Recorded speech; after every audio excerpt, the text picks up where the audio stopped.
Their music is timeless. Their deaths were preventable. Stigma and silence cost the world immeasurable talent. Before we press play on their greatest hits, we need to press pause and remember. This is an honest look at the 15 R&B icons whose lives ended because of AIDS. 1. Talking about who you go squabble with and who you shoot. You're only 60 pounds when you're wet and wearing boots. Eric, Eazy-E writes Final Chapter stands as one of the most jarring and consequential moments in the history of popular music. The founder of NWA, the defiant architect of gangsta rap, and a shrewd maestro of West Coast sound, delivered a shocking announcement from a hospital bed in March of 1995. He told the world he was dying of AIDS, a revelation that sent a seismic wave through the hip-hop community and far beyond. In an instant, the carefully crafted image of the street-hardened entrepreneur and relentless hitmaker collided with the stark, human vulnerability of a life-threatening illness, forcing an entire generation that revered him confront an epidemic shrouded in stigma and misconception. His diagnosis served as a brutal public education. It dismantled dangerous myths that HIV/AIDS was a distant issue, belonging only to certain communities, and laid bare the virus's indiscriminate nature. For young fans, particularly in black and urban neighborhoods already bearing a disproportionate burden of the disease, Eazy-E's fate transformed abstract warnings into a terrifyingly personal reality. The rapid sight of his decline, from a petite but towering cultural figure to a patient in a public battle, brought a raw, urging humanity to the crisis. His very name, synonymous with rebellion and authenticity, now sparked urgent conversations about sexual health and safety in homes and on radio airwaves that had previously blasted his anthems. This tragic turn cast a complex, somber shadow over his monumental legacy in shaping R&B and hip-hop fusion. Through his label Ruthless Records, Eazy had a keen ear for melodic innovation, launching the careers of the harmonically gifted Bone Thugs-n-Harmony and the vibrant JJ Fad. The music that continued to pulse from speakers after his passing carried a new, poignant weight. The celebratory and gritty stories in the songs now played alongside a silent, communal grief and a dawning awareness. The boss who had built an empire was gone, and the reason for his passing directly challenged a veneer of invincibility that the very genre he helped pioneer often celebrated. Ultimately, Eazy-E's death became a pivotal, if heartbreaking, catalyst for change. It sparked difficult, life-saving dialogues that promoted testing knowledge and safer practices, breaking through walls of silence and shame. He is rightly immortalized as a pioneer who irrevocably changed the American soundtrack, but his final act was one of profound, unintended public service. The man who forever changed music with Boys in the Hood used his last breath to change the conversation around a deadly disease, leaving a legacy that resonates not just in the music we play, but in the lives the story helped protect. 2. Life is young, so are we. Let's get to know each other better, so Jermaine Stewart turned a principle into a perfect pop soul confection with his 1986 hit, We Don't Have to Take Our Clothes Off. With his crisp voice and polished charm, he advocated for romance and patience over passion, crafting an anthem that felt both stylish and sincere. For a moment, he was everywhere, a symbol of 80s sophistication and danceable restraint, his song a staple on MTV and radio waves. It was a defining track that promised a lasting career. Yet the vibrant energy of that single would, in time, stand in stark contrast to the private battle he faced. Behind the upbeat tempo and the sharp suits, Stewart was navigating an entertainment industry and a societal landscape that was often unkind and deeply fearful. His career, though marked by that one brilliant smash, continued with dedicated work in music and performance, but the height of the AIDS epidemic cast a long shadow. The very title of his biggest hit would later be read by some with a tragic, unintended irony, as the era's lack of education and pervasive stigma around HIV allowed the virus to spread silently through countless communities, including the world of entertainers and artists. His passing in 1997, from complications due to AIDS-related liver cancer, was a quiet loss from a disease that was still claiming lives at an alarming rate. Even as medical advances were beginning to offer glimmers of hope, there was no loud media frenzy, no shocking hospital bed announcement. It was, sadly, another obituary in a series that had become tragically familiar within the arts community. Yet, To dismiss it as just another statistic would be to forget the person and the talent. Stewart's legacy, therefore, exists in a poignant duality. He is remembered for gifting the world a flawless piece of 80s pop that continues to evoke nostalgia and smiles. Simultaneously, his death serves as a sobering footnote in the larger, painful story of the AIDS crisis, a reminder of the talented voices it silenced and the vibrant lives it cut short, often away from the glaring spotlight that had once found them. His song remains a joyful artifact of its time, while his story is woven into a broader tapestry of loss from an era defined by both its brilliant creativity and its profound grief. 3.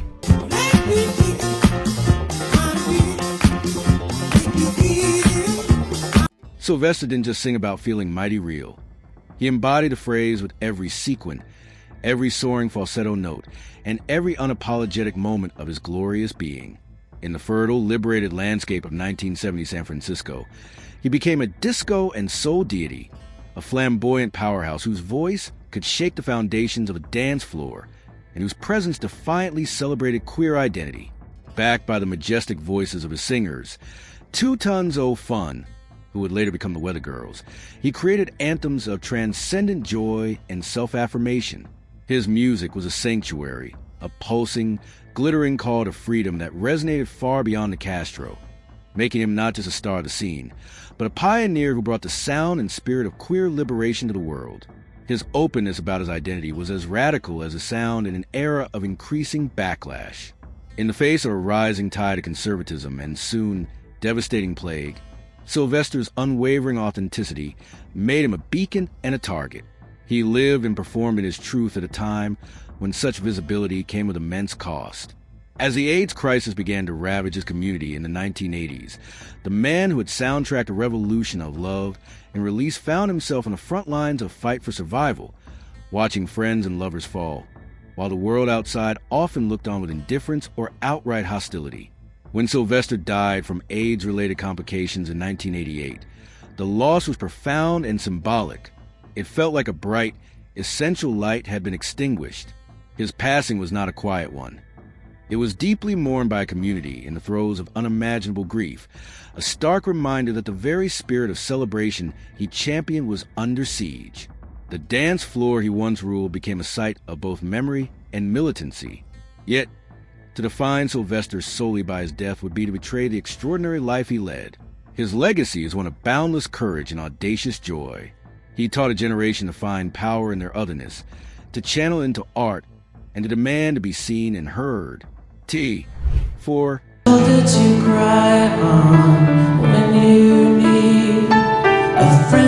Tommy Paige presented the very image of late 80s heartthrob sincerity with his chart-topping ballad, I'll Be Your Everything. His music, a blend of pristine pop and soulful R&B balladry, soundtracked a specific moment of youthful romance for millions, his boyish smile beaming from MTV and magazine pages. Yet, behind that successful facade, which would later transition into a respected career as a music executive and publisher, Paige carried a private and profound burden for decades. He had contracted HIV in the 1990s, a diagnosis he managed in secrecy during an era when public disclosure could still end a career and invite crushing stigma. For over 20 years, he lived with the virus, a testament to both medical progress and personal resilience, as he built a successful life behind the scenes in the music industry. Friends and colleagues knew him as a passionate advocate for artists and a kind, steady presence, largely unaware of the private health battle he waged. This long-held silence, however, also speaks to the enduring weight of that initial stigma, a burden that remained potent long after his pop star fame had faded. The narrative that he had successfully managed his condition for so many years makes the tragedy of his death by suicide in 2017 all the more devastating and complex. His passing revealed a painful layer of the AIDS crisis that often goes unspoken, the deep psychological toll and enduring trauma that can persist even in an age of effective treatment. It underscored that the battle was never just a physical one. It was also fought silently in the mind against fear, isolation, and the ghosts of a more publicly terrifying time. Paige's story is a stark reminder that surviving the virus itself is one chapter, while grappling with the psychological scars of its history can be another. Tommy Page's legacy, therefore, is achingly dual-natured. He is remembered for a perfect, heartfelt pop song that still evokes a wave of nostalgia, and for his diligent, behind-the-scenes work nurturing other voices in music. But his death also adds a solemn, crucial dimension to our understanding of the epidemic's long shadow. It tells us that some battles, fought in silence for years, extend far beyond the physical, and that the journey toward healing, for both individuals and community, requires compassion for wounds that are not always visible. 5.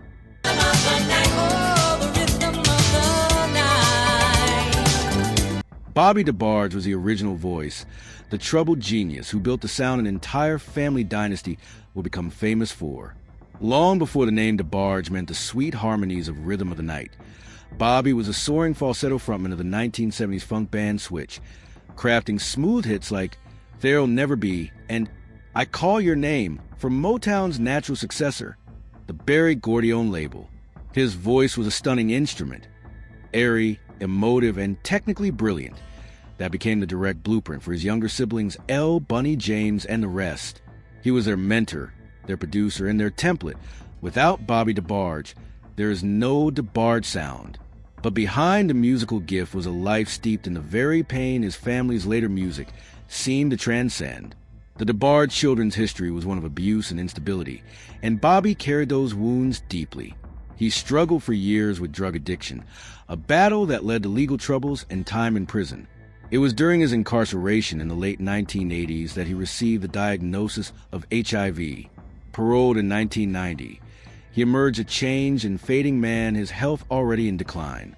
The bright spotlight of his musical career had long since dimmed, and he spent his final years trying to reconnect with his own children while his body slowly failed him.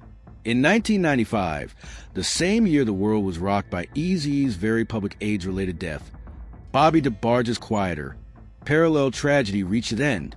Admitted to a hospice in his hometown of Grand Rapids, Michigan, he passed away in August. He was just 39 years old. His death was a profound, yet understated, loss in the R&B world.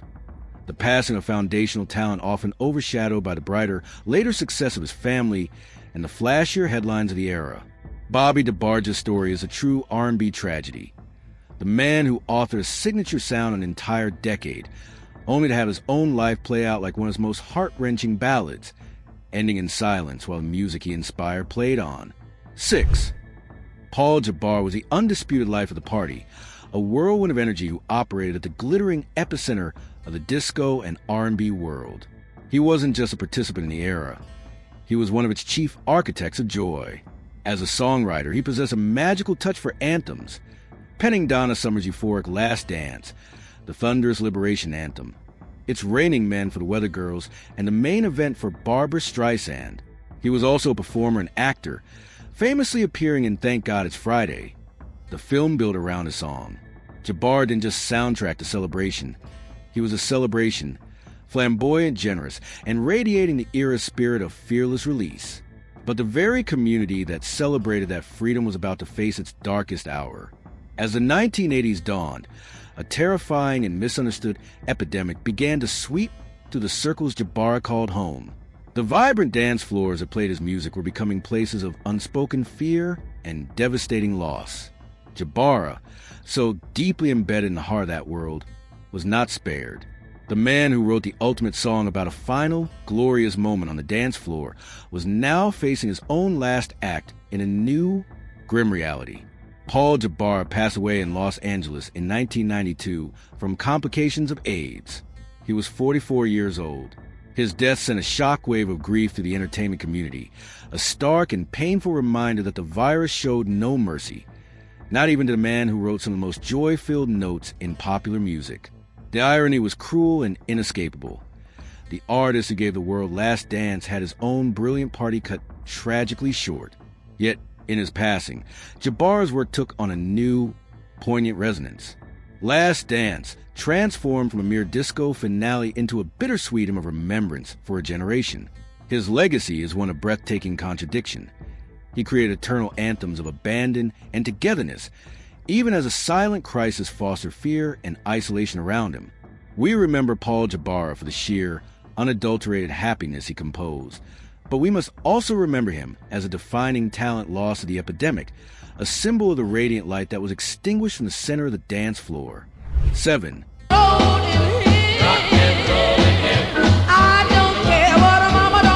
Frankie Lymon's story is a foundational tragedy in rock and roll, a cautionary tale of a teenage idol who soared to unimaginable heights and fell into a devastating decline.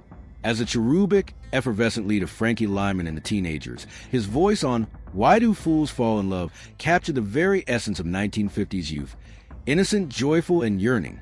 His was a rocket ship fame that burned too bright and too fast, leaving him ill-equipped for the aftermath as the hits faded and his voice changed, leading him into a well-documented struggle with addiction that ended in a heroin overdose in 1968 at just 25 years old. For decades, that seemed to be the full, sorrowful conclusion to his narrative, a brilliant flame extinguished by the demons of the industry and his own personal battles. However, a chilling postscript emerged years later from his widow, adding a profound and haunting layer to his medical history. She revealed that his autopsy had shown evidence of the human immunodeficiency virus, or HIV. This revelation retroactively placed Frankie Lymon at the epicenter of a different gathering storm, making him one of the very earliest documented cases of the virus in a major American music star, long before the world had a name for AIDS. This information forces a startling reconsideration of his final years and the timeline of the epidemic itself. It suggests that the virus was circulating in the United States, likely transmitted through shared needles, far earlier than the public health crisis was recognized in the 1980s. His story thus becomes a tragic, almost prophetic footnote in medical history.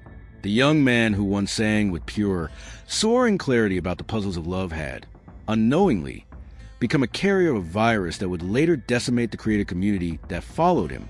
Frankie Lymon's legacy, therefore, exists in two distinct historical lanes. He is forever the pioneering teen idol, a voice that helped bridge doo-wop into the mainstream and influence generations of singers. Simultaneously, his medical record inadvertently marks him as a somber harbinger, a signal in the static of the late 1960s of a devastating plague to come. His life speaks of the perils of fame and addiction. His death, in its full context, whispers of a much larger, impending tragedy that would soon reshape the world he left behind. 8. When we have a little fun, and I walk down the... Johnny Taylor's career was a masterclass in soulful evolution, seamlessly navigating the shifting tides of American music from the gospel trenches where the soul stirs, through the deep blues of Stax Records, to the shimmering heights of disco funk. His voice, an instrument of both gritty testimony and smooth persuasion, carried an undeniable authenticity that made hits like Who's Making Love and the monumental Disco Lady feel like shared confessions. By the time he passed away in 2000 at the age of 66, he was revered as a soul legend, a man who had earned his title as a philosopher's soul through decades of resonant hits. The announcement of his cause of death, however, sent a sobering ripple through the R&B community and his fan base. His family confirmed he had succumbed to a heart attack, but they were forthright in stating the underlying cause was complications from AIDS. This revelation, coming in a new millennium when treatment had advanced significantly, carried a particular weight. It was a stark reminder that the virus knew no boundaries of genre, generation, or personal history. Here was a man in his 60s, a pillar of an older school of music, whose passing was linked to an epidemic often misperceived as belonging to a different era or a different crowd. Taylor's death underscored the silent, private battles many were still fighting, even as public awareness had grown. For an artist of his stature, who had enjoyed a major career resurgence in the 1990s with the Moloko label, it highlighted how stigma could compel secrecy until the very end. His passing forced a conversation about the virus's impact on the baby boomer generation and within the African American community, where discussions around prevention and treatment were often mired in complex social and religious taboos. Thus, Johnny Taylor's legacy holds a dual resonance. He is celebrated for a rich catalog of music that charts the very journey of soul itself, from the church to the smoky club to the glittering disco ball. Yet, his death serves as a crucial, somber marker in the timeline of the AIDS crisis, a reminder that its reach was vast and insidious, touching even the most established and seemingly distant lives. His story completes a painful arc, illustrating that from the earliest suspected cases like Frankie Lymon to legends like Taylor, the epidemic quietly shaped the narrative of 20th century music, claiming voices from every chapter of its history. 9. That I dream of, I wanna do with you, baby. Kenny Green possessed one of those quintessentially smooth 1990s R&B voices, a tender yet masculine tenor that felt both vulnerable and assured. As the co-founder and radiant lead of the group intro, he was the heart of their biggest hit, the slow-burning and intimate Come Inside. The track was a quiet storm masterpiece, a perfect vehicle for his expressive delivery that captured the era's essence of romantic yearning and sophisticated soul. Alongside their other singles, it cemented Intro's place as a beloved part of the 1990s R&B landscape, a group poised for lasting influence. His death in 2001, at the painfully young age of 32, was a profound shock to the music community. While the official cause was severe respiratory infection, it was later understood and reported by those close to him and in media circles that the underlying catalyst was complications from AIDS. In the early 2000s, with treatments becoming more effective but stigma still deeply entrenched, his passing represented a specific and devastating kind of loss. It was a loss of a voice still in its prime, of potential unfulfilled, and of a talent that had only just begun to sketch the contours of its full artistic expression. Green's story is emblematic of a transitional, yet still perilous, period in the epidemic. He came of age artistically in an era when the disease's most visible, catastrophic wave had crested, yet its shadow remained long and lethal. His private battle underscores how, even as hope grew, silence and shame could still isolate individuals, allowing the virus to claim lives away from public understanding or discourse. For fans of that classic 90s R&B sound, his voice on a record shifted from a source of nostalgia to a reminder of fragility that existed just beneath the surface of that polished era. The legacy of Kenny Green, therefore, is held in that beautiful, bittersweet music and in the solemn awareness his passing brings. He is remembered for gifting a timeless anthem of romance, a song that continues to resonate with new listeners. Yet his absence also speaks to a generation of R&B artists and fans who lived through a time when the music celebrated love and connection, while a deadly virus tested those very bonds in the most heartbreaking ways. His voice remains a flawless artifact of its time, while his story remains a part of the ongoing narrative of remembrance and resilience within the community he helped soundtrack. 10.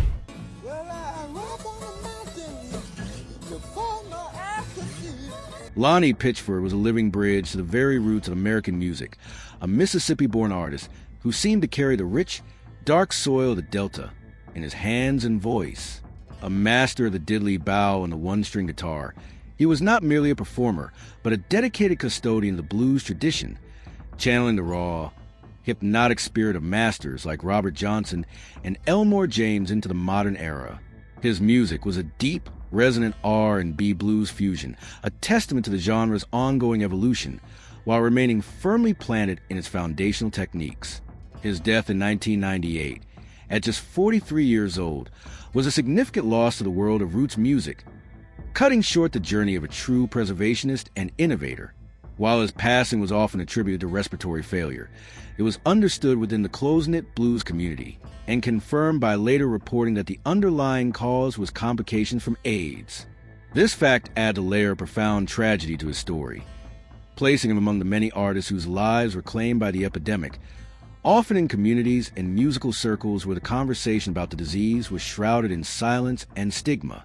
Pitchford's story is a poignant reminder of the virus's indiscriminate reach, touching even those whose art was most deeply connected to the land and to a century-old cultural legacy.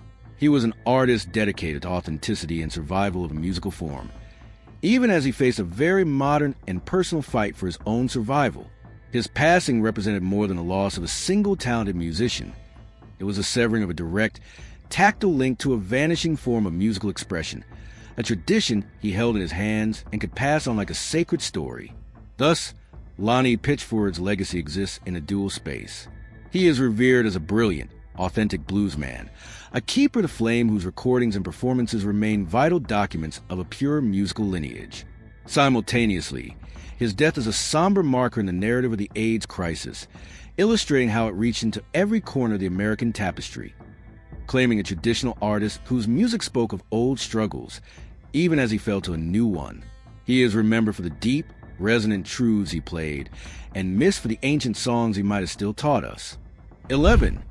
Frankie Knuckles was the architect of feeling, a sonic engineer who, from the basement of Chicago's warehouse, built a universal sanctuary of rhythm and release. By deftly weaving the soulful, familiar threads of classic R&B, disco, and gospel with hypnotic, synthesized beats, he didn't just play records, he remixed emotion itself, birthing the genre we know as house music. His work was a profound conversation with black and queer dance floors, extending the lineage of artists like Sylvester into a new electronic age, providing a four-on-the-floor pulse for liberation and communion during a time of escalating crisis. His passing in 2014 at the age of 59, officially due to complications related to type 2 diabetes, carried a quieter, more complex truth known to many in his community, that these complications were deeply intertwined with a long-term battle with HIV. Having lived with the virus for decades, Knuckles represented a generation of survivors who had endured the worst of the epidemic's early ravages, only to face different health battles later in life. His death was a reminder that surviving the virus was often a lifelong management of its cascading effects on the body, a testament to both medical progress and its limits. The loss of the Godfather house was felt as a seismic event in global music culture, yet the specific nature of his health struggle underscored an ongoing, often unspoken narrative. It highlighted the long-term care and silent battles faced by long-term HIV survivors, particularly within the Black and LGBTQ+ communities from which house music sprang. His life's work was to create spaces of unadulterated joy and connection. His health journey reflected the enduring personal cost for those who provided that escape while living through the very trauma their music sought to heal. Frankie Knuckles' legacy, therefore, is eternally rhythmic and profoundly human. He is celebrated for crafting the very sound of modern celebration, a blueprint that underpins virtually all contemporary pop and dance music. Simultaneously, his journey frames a later chapter in the AIDS narrative, one of long-term survival, resilience, and the complicated, ongoing health realities that persist even for the giants whose music makes the world move. The beat he invented goes on forever, but the story of its creator reminds us that some of the most foundational joy is born from a deep and often privately carried understanding of struggle. 12. David Cole was one half of the visionary production duo, along with Robert Clivels, that constructed the colossal, joy-inducing architecture of early 1990s dance and R&B. From behind the console, he was a primary architect of anthems like C+C Music Factory's Gonna Make You Sweat, Everybody Dance Now, and the transformative remixes from Mariah Carey's Emotions. His work was characterized by its muscular rhythms, soaring gospel-inspired vocals, and an unerring sense of euphoric release, crafting a sound that dominated radio and club floors alike with a feeling of inclusive, explosive celebration. His death in 1995 at only 32 years old was a devastating and private loss that sent a shock of silence through the industry at the peak of his creative power.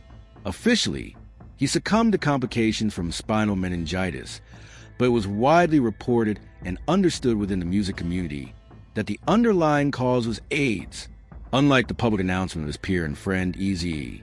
Just months earlier, Cole's passing was enveloped in a layer of discretion, a reflection of the intense stigma that still compelled many families and estates to shield both the artist's legacy and their own grief from the harsh, judgmental glare often associated with the disease at the time. The tragedy of Cole's death lies in its silencing of a defining voice at the very moment it was helping to shape the sound of a generation. It removed from the world a musician whose technical genius was matched by a palpable sense of joy in his creations, a man who understood how to translate pure emotion into a transcendent four-on-the-floor beat. His absence left an immeasurable void in the trajectory of dance music and R&B production, cutting short collaboration with Clivels that was fundamentally rewriting the rules of pop success. David Cole's legacy thus endures in two powerful, contrasting ways. He is immortalized by the timeless, physically irresistible records he crafted, tracks that continue to command dance floors with their undiminished power. Yet, his story also remains a poignant and solemn chapter in the AIDS crisis, representing the countless behind-the-scenes geniuses, the producers, writers, and arrangers whose vital contributions were abruptly severed.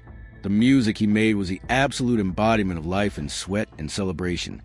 The illness that took him was a stark reminder of the silent, fatal cost exacted from the very community that invented that celebration. 13. Orish Ginstead was one of the 3 founding voices of the R&B group 702, whose name was borrowed from the Las Vegas area code, and whose sound became a staple of mid-1990s hip-hop soul. Alongside her sister Irish and bandmate Mila, Orish helped deliver smooth, youthful harmonies on hits like the confident Stilo and the yearning Get Together, contributing to the fresh, girl group next door energy that made them stars. Their music, often produced in the orbit of Missy Elliott, captured a specific moment of teen and young adult aspiration in R&B. Her departure from the group and the music industry was quiet and gradual, a tribute at the time to personal reasons, long before any public discussion of health. Orish passed away in 2008, not in the late 1990s. The cause was complications from kidney failure, and her family confirmed that this was related to a long, private battle with HIV that had begun years earlier. This timeline is crucial.